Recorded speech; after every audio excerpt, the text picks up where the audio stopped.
من أجمل المشاهد في السينما المصرية في فيلم صغيرة على الحب للفنانة الكبيرة سعاد حسني، وفي أوبريت صغيرة على الحب اللي كان قبل نهاية الفيلم بشوية، لما الطفلة الصغيرة قابلت الساحر وقالت له أنا عايزة أعيش حياة جميلة.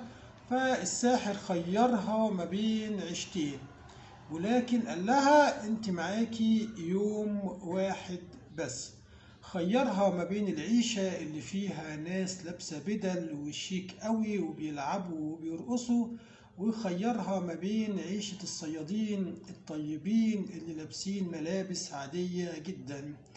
طبعا الطفلة الصغيرة أول ما شافت اختارت الحياة المبهرجة والبدل والفسح والخروجات، ولكن فضلت عايشة في اليوم ده لحد ما قابلت الغدر والخيانة واللعب والهزار والاستهتار، والدنيا ما عجبتهاش. وأول ما اتفاجئت إن الدنيا اللي هي اختارتها ما عجبتهاش، طلبت الساحر وقالت له أنا عايزة أروح أعيش مع الناس الطيبين اللي دخلوا أنقذوها من العيشة الفاشلة اللي هي اختارتها. أول ما قررت إنها تروح تعيش مع الصيادين الطيبين اللي عايشين في الخير والسعادة والأمان، لقت إن اليوم خلص.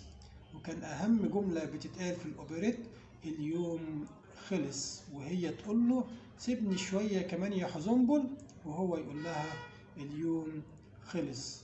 خلي بالك وانت بتختار التعامل مع البشر، اختار الناس الطيبين، اختار الناس البسطاء، اختار الناس اللي قلبها طيب، وابعدي عن البدل والبهرجة اللي ممكن ما يكونش فيها أمان، وتكون هي دي الخيانة، وترجعي في الآخر تقولي ياه ده احنا بيضحك علينا، ده احنا كنا فاكرينهم طيبين.